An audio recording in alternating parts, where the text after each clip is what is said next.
हर्षवर्धन जी, जो अभी अभी आपने बिस्किट खाया है वो मैं, एक सेकंड, हर्षवर्धन जी, जो अभी अभी आपने बिस्किट खाया है वो महंगा हुआ है कि सस्ता हुआ है? हाँ, Omkareshwar ji on the other side. Harshvardhan ji, जो अभी अभी आपने बिस्किट चुपचाप साइलेंटली आपने जो खाया वो महंगा हुआ है कि सस्ता हुआ है? पूछता भारत। नहीं, देखिए, महंगा तो होना चाहिए, नहीं महंगा होगा तो भैया किसान को जिसने बिस्किट की या किसी चीज की कुछ फैक्ट्री लगाई है उसको कैसे मिलेगा? हम लोग चाहते हैं हमारी तो सैलरी बढ़ती रहे। अनुराग भदौरिया जी तो घुड़सवारी करते रहे, बड़ी बड़ी गाड़ी में घूमते रहे, लेकिन जो बेचारा कुछ काम धंधा कर रहा है, जो सब्जी वाला है, फल वाला है, उसको वही मिलता है। अरे भैया वो ज्यादा महंगा बेचेगा तो उसको कमाई कम होगी प्रभु, खरीदने वाले कम लोग होंगे। वो भी बाजार से महंगा खरीद के लाता है, एक बाजार से 120 का खरीद के लाएगा तो 125 का बेच पाएगा, अगर 50 का खरीदेगा तो 80 का बेच पाएगा। सोचिए वो रामकृपाल जी, हर्षवर्धन जी दोनों कितना फायदा होता। आप ओमकारेश्वर जी, सुन लीजिए पहले, सुन लीजिए क्योंकि वो स्काइप पे हैं इसलिए प्लीज। देखिए,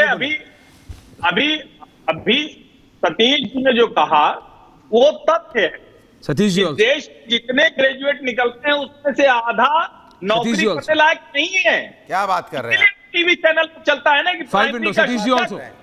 अरे रोजगार देखे तो देखिए कि कहने लायक नहीं, इतना अपमान कर देंगे हमारे देश के युवाओं का कि नहीं, जो ग्रेजुएट निकलता है आधा नौकरी करने लायक है ही नहीं, तो इसके मतलब कह दीजिए खड़े होकर मन से रोजगार देने की जरूरत नहीं है। आधा तो बेरोजगार, नहीं आधा तो लायक ही नहीं है, रोजगार कहां से बोला? कमाल की बात कर रहे हैं। युवाओं की नहीं, युवाओं की क्रेडिबिलिटी पे देश रामकृपाल जी आ रहा हूं, सवाल उठा रहे हैं, रोजगार नहीं दे पा रहे तो कह रहे हैं कि आधा जो ग्रेजुएट नहीं चलेगा, राजनीति नहीं करनी। मुझे तो देखिए प्रभु,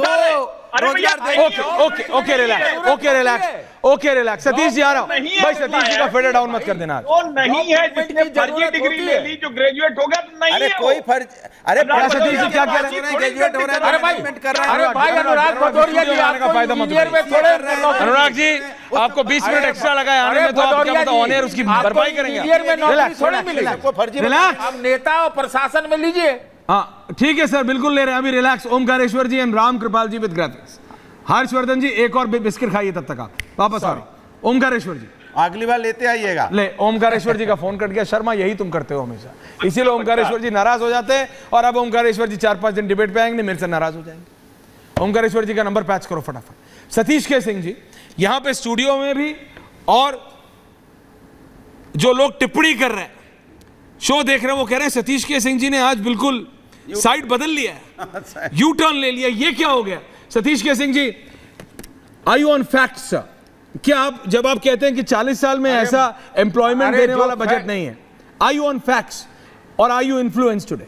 Satish ji, yes, no, I am not influenced. I am telling you barely on facts. I am on facts. Vijay ji, I am just saying that this kind of focus on employment, skill set, training, incentive, wage incentive, I have never seen in 40 years.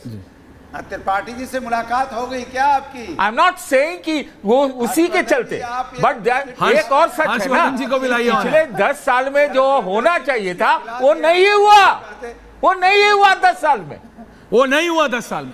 विजय त्रिवेदी जी बोले नहीं है, राम कृपाल जी आ रहा हूं। विजय जी, आपका network चला गया था। विजय त्रिवेदी जी बोल दीजिए किस पक्ष में, पॉइंट टेकन सर, बोल दीजिए। ओमकारेश्वर जी का भी ऑडियो जुड़ गया। ओमकारेश्वर जी, मैं 2 बार आया सर, आपका ऑडियो डिस्कनेक्ट हो गया था। विजय त्रिवेदी जी और ओमकारेश्वर जी ऑन एयर। हर्षवर्धन जी एक और बिस्किट खा लीजिए, फिर वापस आ रहा हूं sir. Thank you. Omkareshwar ji sir, आपका viewpoint on the budget with graphics. Vijay ji और ओमकारेश्वर सर। ऐश्वर्या जी, मुझे ऐसा लगता है कि जब बात जनता की हो, देश की हो, तो उस पर उसी तरीके से देखना चाहिए। पार्टियों का एक दूसरे के प्रति आरोप और एक दूसरे के प्रति क्रिटिसिज्म और उसको डिफेंस देना, ये चलता रहेगा। मैं उसमें नहीं जाना चाहता हूँ। मैं एक चीज़ नोट करना चाहता हूँ कि ठीक है, चूँकि आंध्र की और बिहार की डिपेंडेंसी है कहीं ना कहीं उसके ऊपर सरकार की, तो उनको बजट दिया गया है। बजट नहीं दिया गया तो दिल्ली को, जिसने 7 लोकसभा सीट दिए, मध्य प्रदेश को जो बीजेपी रूल्ड स्टेट ही है 21 सीट दिए, और छत्तीसगढ़ ने, और भी राज्य हैं जिन्होंने दिए, उनको देना चाहिए था। तो ये डिसबैलेंस तो हमें नजर आ रहा है। नंबर 2, जो इसकी बात हो रही है रोजगार की, सरकार ने ये महसूस किया कि रोजगार एक समस्या है और रोजगार के लिए कुछ किया जाना चाहिए, ये महत्वपूर्ण है। लेकिन अगर आप रोजगार बढ़ाएंगे नहीं तो सिर्फ इंटर्नशिप या इस तरह से एलोकेट कर देंगे कि इतना पैसा देंगे और वन टाइम। इंटर्नशिप इस देश में पहले से चल रहा है, फर्क इतना होगा कि आप उसको फंड कर देंगे थोड़ा सा, उससे रोजगार के अवसर नहीं बढ़ेंगे। रोजगार के अवसर जो बढ़ने हैं, इसको नोट कीजिए कि जब तक हमारा फॉरेन डायरेक्ट इन्वेस्टमेंट जो एफडीआई नहीं बढ़ेगा तो कहां से नए जॉब्स आएंगे? जो एग्जिस्टिंग कंपनीज हैं वो कितने जॉब पैदा कर लेंगी? एक गवर्नमेंट सेक्टर ने लगातार जो है अपने जॉब्स को कम किए हैं, वो उसको आपको रोकना पड़ेगा, कम करना, बढ़ाना पड़ेगा। अब जैसे अग्निवीर स्कीम थी, अग्निवीर स्कीम जो है इतनी चर्चा, इतना डिबेट, इतनी कंट्रोवर्सी हुई, आप क्यों एडमेंट हैं उसको चलाने के लिए? जो जॉब की जरूरत फौजों को है उसको डायरेक्ट रिक्रूटमेंट के जरिए पहले हो रहा था, उसको कंटिन्यू करते। तो आपको एफडीआई बढ़ाना पड़ेगा जिसकी हालत बहुत खराब है। जो 5-10 साल पहले 45 बिलियन डॉलर था, अब उसको बढ़ना चाहिए था तो वो 4 गुना नीचे आ गया है, 17 बिलियन डॉलर पे रह गया है।